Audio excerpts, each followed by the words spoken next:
Bonsoir et bienvenue à tous ceux qui sont isolés à cause de le coronavirus. Ce dimanche, nous ne sommes plus isolés parce que nous sommes rassemblés pour adorer notre Seigneur, notre Dieu. Et ça, c'est une grande joie pour nous tous d'être ensemble pour ça. Il y a 2000 ans, Jésus, il est entré à Jérusalem et sous les acclamations de la ville, c'était un événement extraordinaire dans la vie de l'Église. Et alors, pour préparer nos cœurs pour ce culte de Rameau, Rameau c'est l'entrée de Jésus à Jérusalem, pour préparer nos cœurs, je vous invite à la prière. Prions. Oh Seigneur, nous te prions de dégager tous les soucis, même les soucis de virus et les autres problèmes et tout ce qui détourne notre attention ce soir. Tu as préparé cette heure dans ton amour pour nous. Conduis nos cœurs dans une vraie louange. Dispose-nous à écouter avec foi, à participer avec ferveur, et que ce culte, conduit par toi, soit pour l'édification de l'Église et la manifestation de ta gloire. Amen. Comme j'ai dit, c'est le dimanche de Rameau et l'entrée de Jésus à Jérusalem. Et quelques siècles avant ça, il y avait un prophète, Zacharie, qui a dit ceci. C'est Zacharie chapitre 9, verset 9. C'est la parole de Dieu. Réjouis-toi, fille de Sion, lance des acclamations, fille de Jérusalem. Voici ton roi qui vient à toi. Il est juste et victorieux, il est humble et monté sur un âne. Sur un ânon, le petit d'une ânesse. Alors, je vous invite à vous lever pour chanter comme les citoyens de Jérusalem, Hosanna. Le chant s'élève, les yeux se tournent vers toi, se tournent vers toi. L'espoir renaît, les cœurs soupirent après toi. Oui, après toi. Te voyant, nous retrouvons la force de vie. Quand nous sommes en ta présence, nos craintes fuient, elles s'enfuient. Hosanna, Hosanna, tu es le roi, le sauveur, à toi la gloire et l'honneur. Hosanna, Hosanna, nous t'accueillons parmi nous. Sois le bienvenu, oh Jésus. Entends le son des cœurs qui reviennent à toi, reviennent à toi.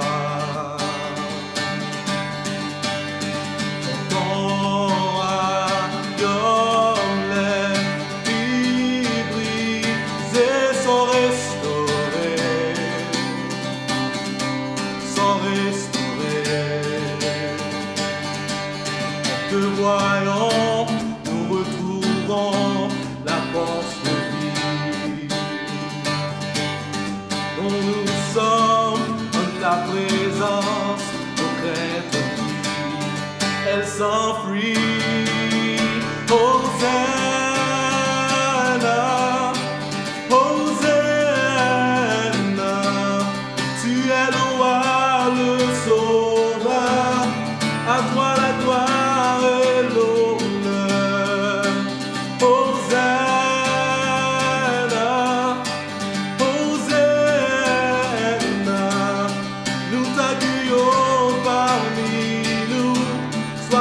bienvenu, oh Jésus. Hosanna, Hosanna, tu es le roi, le sauveur, à toi la gloire et l'honneur. Hosanna, Hosanna, nous t'accueillons parmi nous, sois le bienvenu, oh Jésus. Hosanna, Hosanna, Hosanna.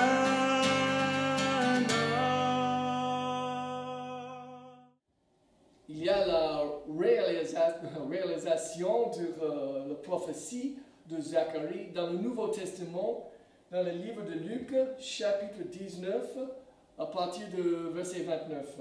C'est la parole de Dieu. Lorsqu'il approcha de Bethphage et de Bethanie, vers la colline appelée Mont des Oliviers, Jésus envoyait 2 de ses disciples en leur disant: « Allez au village qui est en face.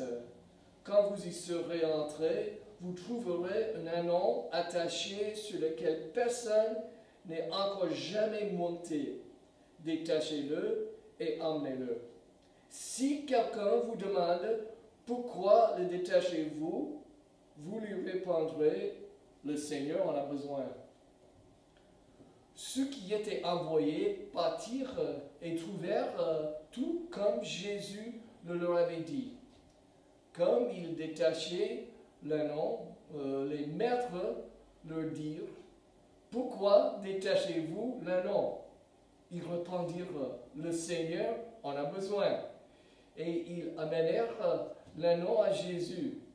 Après avoir jeté leur manteau sur son dos, ils firent monter Jésus. À mesure qu'il avançait, les gens attendaient leurs vêtements sur le chemin. Déjà, il approchait de Jérusalem vers la descente du mont des Oliviers. Alors, toute la foule des disciples, remplis de joie, se mirent à adresser à haute voix des louanges à Dieu pour tous les miracles qu'ils avaient vus. Ils disent: « Béni soit le roi, viens au nom du Seigneur. Paix dans le ciel et gloire dans les lieux très hauts. » C'est la parole de Dieu. Et je vous invite à chanter le chant « Tu es le Dieu puissant ».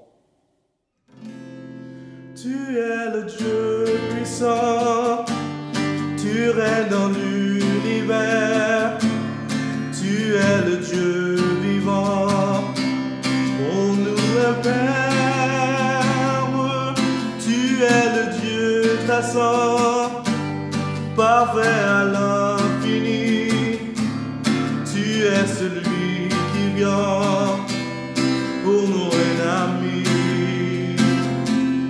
Tu es le Dieu puissant, tu règnes dans l'univers, tu es le Dieu vivant, pour nous le Père, tu es le Dieu très saint, parfait à l'infini, tu es celui qui vient pour nous ami. Jérusalem a prévu malheureusement une autre sorte de Messie, pas exactement comme Jésus. Ils ont prévu un Messie une autre sorte parce qu'ils ont désiré une autre sorte de Messie, franchement. Et trop souvent, nous aussi, nous voudrions un Seigneur, le Seigneur de notre volonté, pas le vrai Seigneur. Et alors, c'est un grand péché. Je vous invite à confesser nos péchés devant le Seigneur.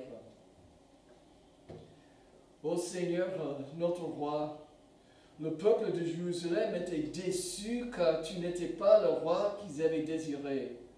Par exemple, certains voudraient un roi politique et militaire pour éliminer les Romains.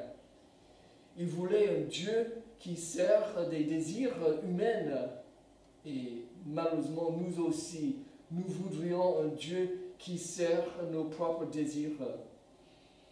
C'est à toi d'être le roi que tu es, et non pas le roi de nos désirs. Ô Seigneur, nous sommes trop égoïstes et trop orgueilleux.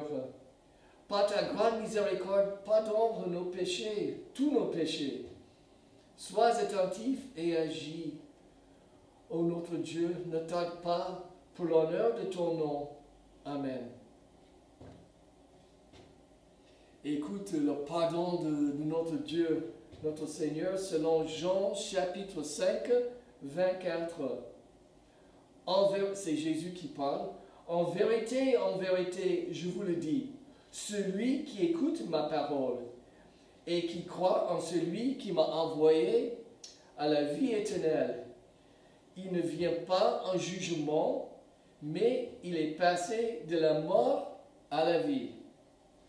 Que tous ceux qui se repentent dans la foi reçoivent en Jésus-Christ l'assurance de leur pardon. Amen. Je vous invite à chanter comme réponse le chant de Jésus, soit le centre.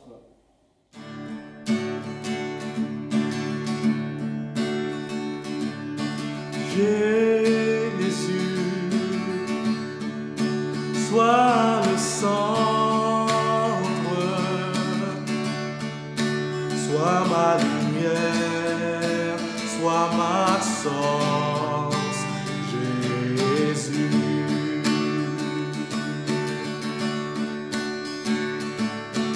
Jésus, sois le centre. Sois mon espoir, sois mon chant, Jésus. Sois le feu dans mon cœur, sois le vent dans mes voies, sois la raison de ma vie, Jésus.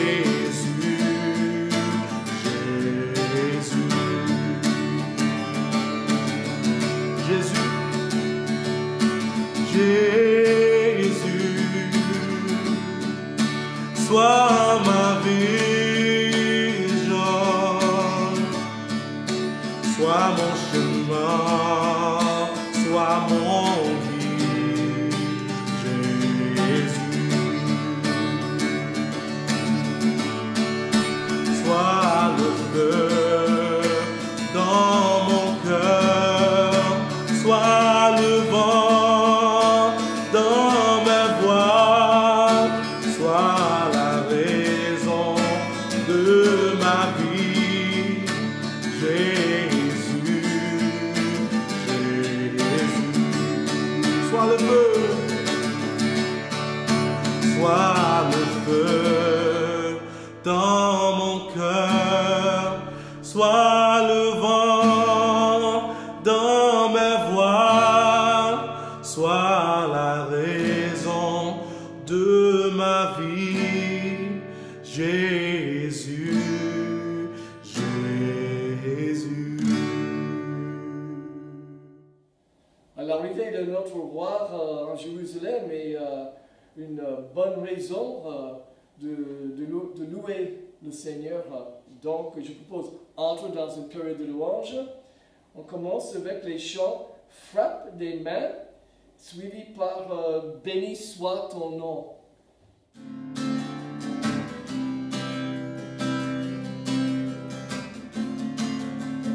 Frappez tes mains et chantez ta joie, dès le matin et glorifie ton roi. Frappez tes mains et chante de joie, dès le matin et glorifie ton roi. Car dans ton cœur il est entré, le roi de gloire pour y régner. Règne d'amour, règne de paix, l'ouvrage à toi, Jésus.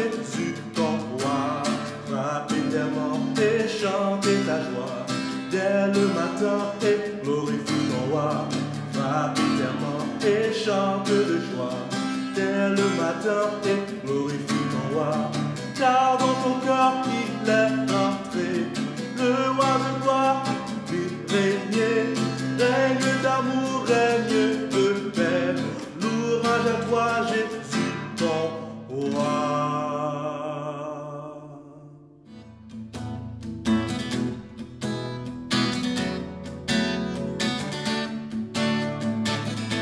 Béni soit ton nom, là où tu donnes l'abondance, en déverse c'est ta bienveillance. Béni soit ton nom.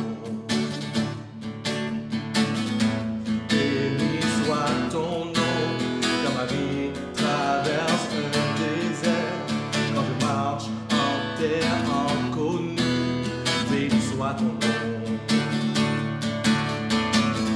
Tes bienfaits sont nets en moi, des chants de louange. Même au cœur de la nuit, Seigneur, je redirai. Béni soit le nom du Seigneur, béni soit ton nom. Béni soit le nom du Seigneur, béni soit ton nom glorieux.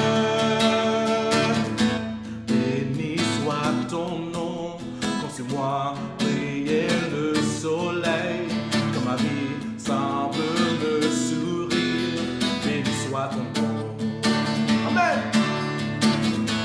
Béni soit ton nom, sur la route semée de souffrance, c'est mon doute de jour malheureuse. Béni soit ton nom. Tes bienfaits sont nets en moi, des chants de louange. Même au cœur de la nuit, Seigneur, je redirai. Béni soit le nom du Seigneur, béni soit ton nom. Béni soit le nom du Seigneur, béni soit ton nom glorieux. Béni soit le nom du Seigneur, béni soit ton nom. Béni soit le nom du Seigneur, béni soit ton nom glorieux. Tu donnes, tu reprends. Tu donnes, tu reprends. Mais mon cœur choisit de dire béni soit ton nom. Tu donnes, tu reprends. Tu donnes, tu reprends. Mon cœur choisit de dire béni soit ton nom. Béni soit le nom du Seigneur, béni soit ton nom. Béni soit le nom du Seigneur, béni soit ton nom glorieux. Béni soit le nom du Seigneur, béni soit ton nom. Béni soit le nom du Seigneur, béni soit ton nom glorieux. Je vous invite à prier nos louanges. Donc, prions le Seigneur. Ô Seigneur notre Dieu, que tu règnes sur toute la terre, sur tous les océans, tant que le soleil les éclaire, jusqu'à la fin des temps. Béni soit l'Éternel Dieu, le Dieu d'Israël, qui seul fait des merveilles. Que son nom glorieux soit béni éternellement. Que toute la terre soit remplie de sa gloire. Amen et Amen. C'est le cas des fois que les gens demandent qu'est-ce qu'on croit. Et c'est vrai que dans le monde chrétien, il y a plusieurs des dénominations et les différences ici et là, mais il y a aussi certaines foi qui unit toutes les dénominations. Et c'est ça que je propose qu'on lit ensemble. C'est le symbole des apôtres autrement connu comme le credo. On peut trouver à la fin des cantiques, si vous avez une cantique à la maison, je crois en Dieu, le Père Tout-Puissant, Créateur du ciel et la terre. Je crois en Jésus-Christ, son Fils unique, notre Seigneur, qui a été conçu du Saint-Esprit et qui est né de la Vierge Marie. Il a souffert sous Ponce Pilate. Il a été crucifié, il est mort, il a été enseveli. Il est descendu aux enfers le troisième jour. Il est ressuscité des morts. Il est monté au ciel. Il siège à la droite de Dieu, le Père Tout-Puissant. Il viendra de là pour juger les vivants et les morts. Je crois en l'Esprit Saint. Je crois la Sainte Église universelle, la communion des saints, la rémission des péchés, la résurrection de la chair et la vie éternelle. Amen. Et maintenant, je vous invite à chanter le chant. Aussi, c'est une sorte de confession de foi. Nous croyons en Dieu le Père.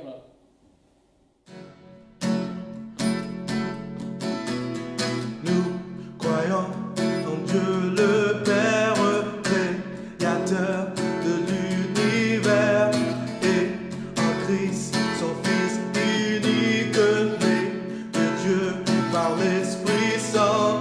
Nous croyons qu'il est mort pour nous, crucifié pour nos péchés, et qu'il est auprès du Père, car de la ressuscité. Jésus, roi des rois, roi des rois. Jésus, roi des rois, roi des rois. Jésus, roi des rois, roi des rois. Jésus, roi des rois, roi des rois. Ton nom est tout puissant, ton nom est tout puissant. Nous croyons qu'il répand sur nous l'Esprit avec ses dons. Notre Dieu, par sa parole, nous envoie vers les nations. Il revient avec puissance pour juger sa création. Tout genou ira devant lui, hommes et anges qu'en penseront. Jésus, roi des rois, roi des rois. Jésus, roi des rois, roi des rois. Jésus, roi des rois, roi des rois. Jésus, roi des rois, roi des rois. Ton nom est tout puissant, ton nom est tout puissant, ton nom est tout puissant, ton nom est tout puissant. Pour les enfants, ce dimanche, il n'y a pas école dimanche comme nous avons dans le bâtiment. Par contre, il y a un petit sketch qui est fait, qui s'appelle La souris et la vache. Donc, j'espère que vous aimez vachement ce petit sketch. Alors, Eustache, toujours esclave, toujours avec ton maître? Ben oui. Et toi, Marie, ça va? Mais oui, moi, ça va. Moi, c'est la liberté. Pas de maître, pas d'esclavage. La liberté et le fromage.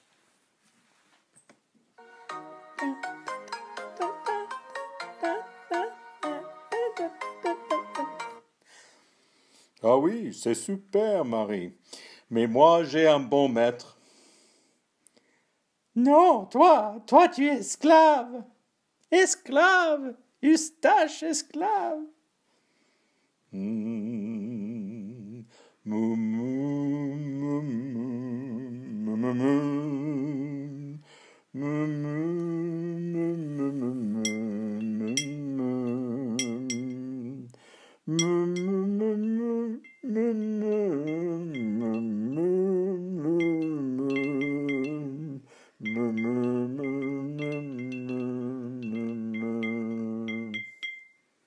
Eustache, tu as vu ce qui se passe? Il y a un virus. Il faut qu'on reste tous dans nos maisons. Ah oui, le maître m'en a parlé. Et tu n'as pas peur? C'est effrayant. Je suis allé acheter des tonnes de fromage. Eustache, j'ai peur. Ah bon? Mais oui, j'ai peur. Tu n'as pas peur, toi? Ben non, moi je fais confiance à mon maître. Il s'est toujours bien occupé de moi. Je crois que ton maître voudrait bien s'occuper de moi aussi. Mais bien sûr. Et avec lui, tu n'auras plus rien à craindre. Mais il faut bien écouter ce qu'il te dit. Alors, je ne serai plus libre? C'est à toi de décider, Marie. Mais ce que tu étais, est-ce que tu étais vraiment libre avant? La vraie liberté, c'est de choisir son maître. Non? Toi, tu étais ton propre maître. Tu écoutais ton ventre et tu ne pensais qu'à toi et ton fromage. Mais tu n'étais finalement pas plus heureuse. Et aujourd'hui, tu as peur. Alors? Ah oui, tu as raison. Je veux un bon maître qui saura s'occuper de moi et me donner de bons conseils. Mais tu es sûr que ton maître voudrait bien s'occuper de moi? Je lui ai volé beaucoup de nourriture. Ne t'inquiète pas. Et tu te suffira de lui demander pardon. Il est vraiment bon. C'est génial. Je sens que j'ai moins peur. Mais bon, on reste toujours à la maison et on ne sort que pour faire des courses, ok? Mais bien sûr, le maître me l'a déjà dit. À bientôt, Marie. À bientôt, Eustache.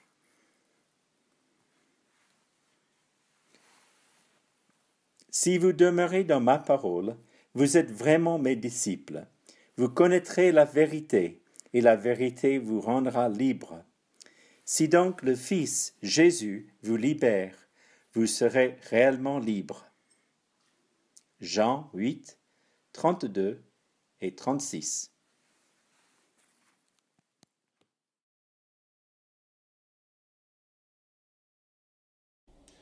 Je laisse la place maintenant à Christopher qui porte le message. Mais avant qu'il vienne, je propose de prier. Prions. Ô Christ ressuscité, comme tu as expliqué les Écritures aux pèlerins d'Emmaüs, et explique-nous maintenant, à nous aussi, le sens de tes paroles, et bénis Christophe afin que par sa bouche, tu parles à nos cœurs. Amen. Bonsoir mes frères et sœurs. Encore une autre semaine de confinement et encore une autre côte en ligne. Nous sommes toujours dans notre série Philippiens, la vie radicale, la vie de joie. Ce soir, nous sommes dans le 12e chapitre. Commençons au verset 12. Ce passage suit le grand hymne de Christ qui se trouve du verset 6 à 11, dans lequel nous avons vu Jésus-Christ dans son humilité et son exaltation. Nous avons vu que Paul a mis Jésus-Christ devant cette église de Philippe comme l'exemple pour comment vivre, mais aussi la puissance pour le faire. Nos versets ce soir continuent avec ce même thème. Comment vivre à la lumière de Christ. Alors, je vous invite à écouter à la parole de Dieu. Philippiens, le chapitre 2, du verset 12 à 18. Ainsi, mes bien-aimés, vous qui avez toujours obéi, non seulement quand j'étais présent, mais bien plus encore maintenant que je suis absent. Mettez en œuvre votre salut avec crainte et profond respect. En effet, c'est Dieu qui produit en vous le vouloir et le faire pour son projet bienveillant. Faites tout sans murmure ni contestation, afin d'être irréprochables et purs, des enfants de Dieu sans défaut au milieu d'une génération perverse et corrompue. C'est comme des flambeaux dans le monde que vous brillez parmi eux en portant la parole de vie. Je pourrais alors être fier, le jour de Christ, de n'avoir pas couru ni travaillé pour rien. Et même si mon sang doit couler pour le sacrifice et le service de votre foi, j'en suis heureux et je me réjouis avec vous tous. Vous aussi, soyez de même heureux et réjouissez-vous avec moi. Prions. Notre Seigneur, merci pour ta parole. Change nos cœurs et sois avec chacun de nous. Au nom de Jésus-Christ. Amen. Le paradoxe d'une carte est un paradoxe très connu. Dans ce paradoxe, vous avez une carte. D'un côté, c'est écrit, l'autre côté de cette carte est vrai. Sur l'autre côté, on trouve ces mots. L'autre côté de cette carte est faux. C'est un paradoxe que ce n'est pas possible que ni l'un ni l'autre puisse être vrai ni faux. Pour les philosophes, il y a beaucoup de paradoxes et ils sont assez amusants. Mais notre texte soit un paradoxe apparent qui a laissé perplexe l'Église pendant des âges. Quelle est la relation entre la souveraineté divine et la responsabilité humaine? Ou un autre moyen pour poser cette question, c'est si Dieu est souverain, est-ce que les humains sont toujours responsables pour leurs propres actions? C'est facile de perdre le sommeil méditant sur cette question. Quel rôle jouez-vous dans votre salut? Si le salut est toute grâce, est-ce qu'il reste un devoir pour nous? Ce n'est pas une petite question. C'est très important. Je n'exagère en disant que notre compréhension de cette question est la différence entre la vie et la mort. Quel rôle, quelle participation avons-nous dans notre salut? Je vous invite à apporter votre attention à ce texte. Et nous allons essayer de trouver ce que Dieu a pour nous ce soir. Nous allons essayer de trouver la joie dans le mystère. Paul, au verset 12, commence avec l'obéissance. Et donc nous allons commencer par l'obéissance aussi. Paul dit, « Ainsi, mes bien-aimés, vous qui avez toujours obéi, non seulement quand j'étais présent, mais bien plus encore maintenant que je suis absent. » Paul demande leur obéissance. Mais leur obéissance à quoi? La loi de Dieu. Alors, c'est quoi la loi de Dieu? Le plus simple, c'est d'aimer Dieu avec tout votre cœur et de toute votre âme et de toute votre pensée et d'aimer votre prochain comme vous-même. Comment faire ceci? C'est mieux expliqué dans les 10 commandements. Aucun autre Dieu, pas d'image de Dieu, pas de meurtre, pas d'adultère, pas de vol. Paul commande que l'Église obéisse la loi de Dieu. Mais quand Paul parle de l'obéissance ici, il parle de quelque chose qui est très profond dans la Bible. Il dit qu'il faut obéir, soit que je suis présent, soit que je suis absent. Dans cette manière, il parle d'une obéissance qui n'est pas simplement externe, mais qui est du cœur. Dieu ne regarde pas simplement nos actions, mais plutôt nos cœurs. Même dans l'Ancien Testament, c'était le cas. Le Seigneur dit au psaume 50, « Je ne prendrai pas un taureau dans ta maison, ni des boucs des montagnes parmi eux. Je connais tous les oiseaux des montagnes, et tous les animaux sauvages m'appartiennent. Si j'avais faim, je ne te le dirais pas. Ce monde est à moi, avec tout ce qu'il contient. Est-ce que je mange la viande de taureau? Est-ce que je bois le sang des boucs? Offre en sacrifice à Dieu ta reconnaissance et accomplis tes vœux envers le Très-Haut. » Même dans l'Ancien Testament, Dieu regarde le cœur. Mais c'est plus évident dans le Nouveau Testament. Regardez le langage ici au verset 14. Faites tout sans murmure ni constatation. Il est facile, ou peut-être assez facile, d'obéir en apparence, mais de toujours garder un cœur froid et amer. Quand je suis étranger dans votre pays, je ne vous critique pas trop souvent, mes amis français, mais j'ai vu cette image que j'ai pensé que c'est approprié pour la France. Il dit « râler, c'est mon super pouvoir ». Non. Obéir sans un changement de cœur n'a aucune valeur. Jésus lui-même nous a enseigné concernant le pardon. Nous devons pardonner ceux qui nous ont offensés avec nos cœurs et pas simplement avec nos bouches. Dieu regarde nos cœurs. Pour comprendre la relation entre la souveraineté de Dieu et la responsabilité humaine, il faut, au début, regarder le cœur. Paul continue. Mettez en œuvre votre salut. Mettez en œuvre. On dit toujours dans cette église que le salut est une grâce. Comment Paul peut-il dire que maintenant nous devons mettre en œuvre notre salut? Le mot grec pour mettre, c'est katargasethene. C'est un mot composé.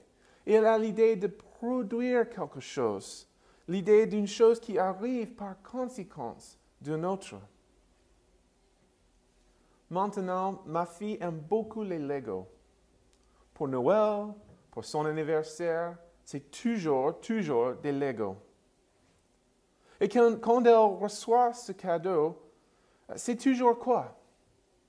Une boîte, avec des instructions et un milliard de petites briques.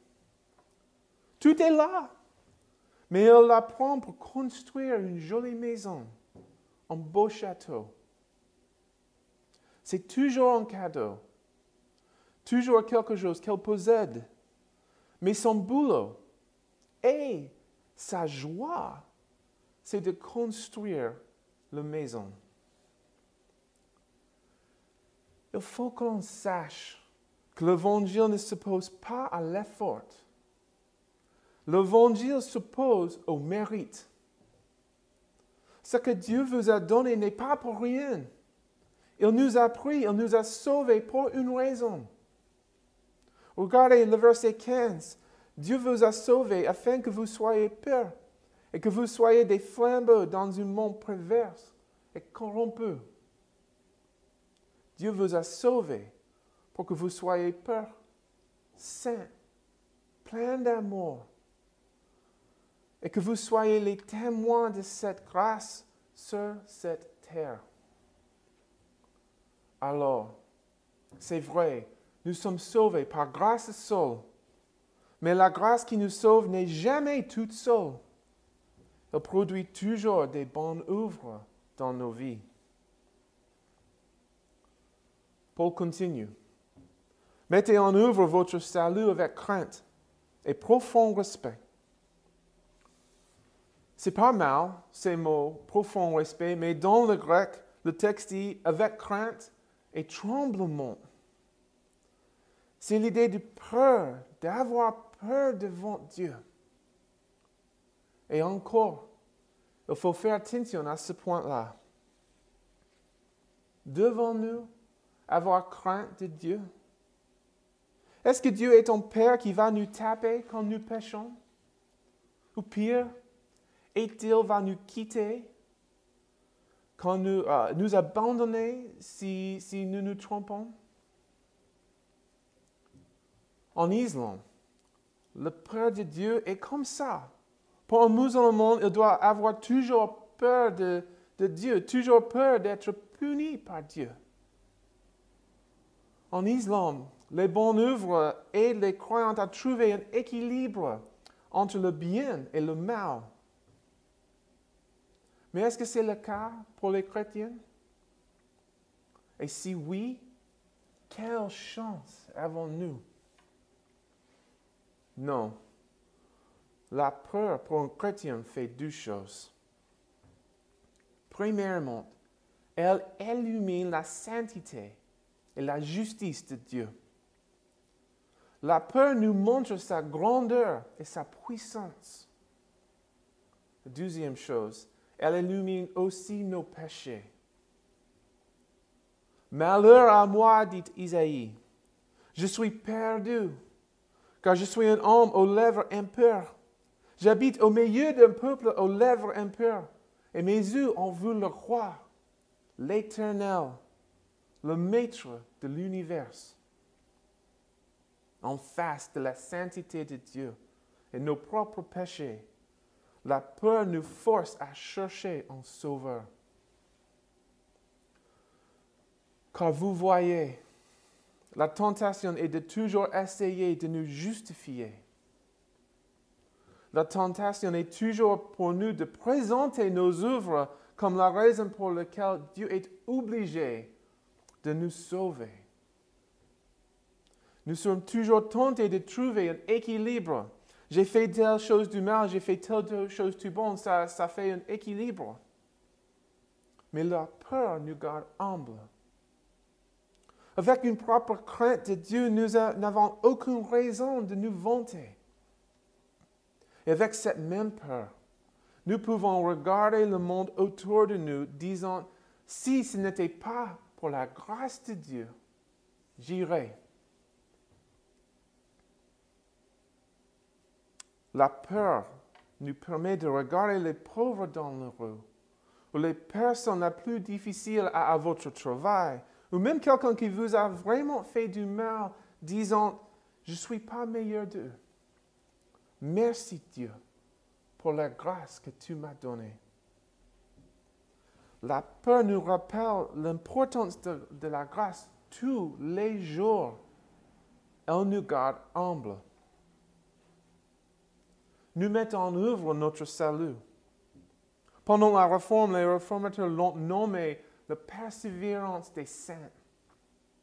On continue toujours, pas sans faute, mais toujours en progression. Nous persévérons en amour, en patience, en humilité. C'est un vrai travail. Cela demande l'effort, tout notre effort en fait. À la fin de notre passage, Paul parle de sa mort comme un sacrifice. C'est si important. Ce travail demande tous nos efforts pour y arriver. Mais on a aussi un paradoxe au verset 13. En effet, c'est Dieu qui produit en vous le vouloir et le faire pour son projet bienveillant. Nous lisons que Dieu produit pas juste le faire, mais aussi le vouloir. Et je vous confesse, cela me confond. Je comprends l'effort, je sais faire. Et je comprends que Dieu est souverain, qu'il est le roi partout. Mais au point où ces deux choses se joignent, c'est un paradoxe. C'est la même question, peut-être plus grande. Si Dieu est souverain sur tout, pourquoi est-ce que l'homme est-il responsable pour ses propres péchés? Dans ce texte, la question se pose, si Dieu donne le vouloir et le faire, est-ce que je suis toujours responsable pour ma vie? Et si je regarde ma vie et je remarque un manque de quelque chose, est-ce que c'est ma faute? Ou est-ce que c'est à Dieu? Comment comprendre la relation entre l'œuvre de Dieu et ma responsabilité? Certains lisent ce passage et disent que Dieu commence le vouloir et le faire, mais c'est à nous de le finir. Dieu est souverain, mais il nous laisse notre volonté libre. En fait, beaucoup de chrétiens pensent comme ça, pensent que Dieu s'abstient de changer la volonté, que notre volonté est intouchable par lui. Oui, il est souverain, mais chacun est au contrôle de sa propre vie, sa propre volonté. Quand il regarde le paradoxe entre la souveraineté et la volonté, il donne plus d'importance à la volonté humaine. Le problème, c'est que cette question n'est pas du tout d'accord avec la parole de Dieu, et surtout du texte que nous avons ici. En Ézéchiel 36, du verset 26 à 27, nous lisons la suite. C'est Dieu qui parle. « Je vous donnerai un cœur nouveau, et je mettrai en vous un esprit nouveau. Je retirerai de votre corps le cœur de pierre, et je vous donnerai un cœur de chair. C'est mon esprit que je mettrai en vous. Ainsi, je vous ferai suivre mes prescriptions, garder et respecter mes règles. » Et encore, dans notre texte, c'est Dieu qui produit le vouloir et le faire. Ce texte est clair. Tout le bien qui vient de nous, c'est accompli par la grâce de Dieu, par son esprit qui réside en nous. Dans le livre Le lion, la sorcière blanche et l'armoire magique, il y a cette scène. Aslan, le lion, est mort la nuit avant, mais maintenant il est ressuscité. Et il joue avec les deux jeunes filles de l'histoire. Et on lit la suite. Personne n'aurait jamais imaginé un jeu aussi fou, aussi turbulent à Narnia. Et Lucie ne peut jamais décider si c'était comme de jouer avec un ouragan ou bien avec un chaton. Et maintenant, dit Aslan, au travail, je sens que je vais rougir. Vous feriez mieux de vous boucher les oreilles. Et ce qu'ils firent. Et le lion se dressa de toute cette taille. Et lorsqu'il ouvrit sa gueule pour rugir, sa figure revêtit une expression si terrifiante qu'il ne ose pas la regarder. Et ils virent tous les arbres devant lui, qui se courbaient de son souffle, de son rugissement, de même que l'herbe dans une prairie se couche sous le vent. Puis il déclara, « Nous avons un long voyage à faire. Vous devez monter sur mon dos. » Chrétien, est-ce que vous savez sur quel dos vous êtes? Quand je traverse la rue avec mes enfants, je demande toujours qu'ils tiennent ma main. Mais dans cette situation, qui exactement a qui? Ils tiennent ma main, mais c'est ma main qui les tient fortement. Même s'ils me lâchent, je les tiens. Ils sont mes enfants. C'est comme ça le salut, du début jusqu'à la fin. Nous, dans les mains de Dieu. Oui, nous mettons notre salut en œuvre, mais toujours avec la reconnaissance que c'est Dieu qui est au travail en nous. Et car c'est vrai, nous n'avons aucune occasion pour l'orgueil. La souveraineté de Dieu et sa prééminence dans notre salut doivent nous rendre les plus humbles personnes sur cette terre. Nous n'avons aucune raison pour nous vanter. Quand nous arrivons au ciel, nous allons dire que c'était toute la grâce et tout de Christ et rien de nous. Toute la gloire, tout l'honneur à Jésus et pas du tout de nous. Pour aujourd'hui, cette doctrine change comment nous prions. Nous prions Dieu que sa grâce nous comble, nous tienne. Jour par jour, nous prions que Dieu prenne notre froideur, notre amertume et les remplace avec son amour et sa joie. Quand vous avez du mal à pardonner à quelqu'un, il ne faut pas chercher votre propre force. Il faut prier Dieu. Priez que Dieu change votre cœur, vous donne plus de sa miséricorde. Et quand l'obéissance semble plutôt un devoir qu'une joie, prie que Dieu vous donne plus de sa grâce. C'est toujours un mystère, toujours un paradoxe. On n'est pas des robots, ni des marionnettes. De tout même, nous dépendons de la grâce de Dieu tous les jours de produire les bonnes œuvres dans nos vies. Mais regardez le début de ce passage, au verset 12 encore. Paul les appelle bien-aimés. Alors sachez que même si vous ne comprenez pas totalement ce paradoxe, vous pouvez avoir la joie, car vous êtes les bien-aimés de Dieu, et qu'il vous tienne toujours. Amen. À l'agneau sur son trône, apportons la couronne, qui est la comprise sur la croix. Il est le roi des rois. Réveille-toi, mon âme, bénis Adam, acclame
Et maintenant, prenons un peu de temps de prier les uns pour les autres. Prions. Souverain Maître du monde, toi qui tiens ta main la destinée des nations, nous te prions pour notre pays et tout ce que lie le gouvernement. Dieu juste, nous te prions pour ceux à qui tu as confié la charge de rendre justice. Aide-les à ne pas avoir égard à la personne du pauvre et du riche, du faible ou du fort, mais à rendre à chacun selon son droit. Qu'ainsi, Seigneur, les jugements des hommes annoncent le tien vers lequel ils acheminent. Maître de la vie, nous te confions aussi les malades. Éclaire-les et soutiens-les pour que, dans leur foi, leurs souffrances prennent un sens et qu'elles se confient en toi. Sois aussi auprès de leurs proches, fortifie-les et donne-leur l'attitude juste qui console et qui aide. Nous remettons devant toi le témoignage auquel tu appelles chacun. Suscite dans ton Église les vocations dont elle a besoin et donne-lui de les discerner. Apprends-lui à préparer des ouvriers pour ta moisson et à savoir les mettre au travail. Enfin, Seigneur, donne à notre communauté d'être une famille vivante où la communion soit vécue, où nous portions mieux les fardeaux les uns des autres, où ceux qui sont fatigués trouvent aide et soutien, où les isolés soient reçus dans les foyers, où tous sachent qu'ils ont quelque chose à recevoir et quelque chose à donner. Nous te le demandons au nom de Jésus-Christ, ton Fils, notre Seigneur. Amen. Et maintenant, recevez cette bénédiction de Dieu. Que la grâce du Seigneur Jésus-Christ soit avec vous tous. Amen.